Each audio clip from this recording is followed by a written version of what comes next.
арасында сол секілді рұқсат берсеңіз. Бір рет емес, бірнеше рет айттым. Осы жерден алып кетіңіздер. Всем оставаться на своих местах, работать в антикоррупционных службах.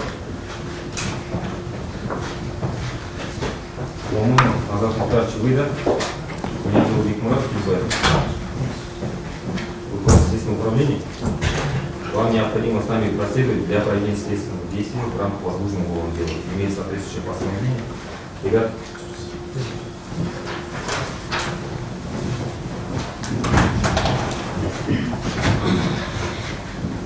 Әріптестер, дұрыс түсініңіздер сіздер. Басқа менің уже амалым алмады. Білесіздер ғой, 5 ай бойы сіздерді сұрап келе жатырмын. Әріптестер, адал істейік, адал қызмет етейік. Мен сіздерге жау емеспін. Мен қолымнан келгенін аямаймын сіздерден. Егер дұрыс жұмыс көрсетсеңіздер, мен бірге боламын сіздермен әрдайым. Ниеттеріңіз дұрыс болса. Осыған дейін ойлағам.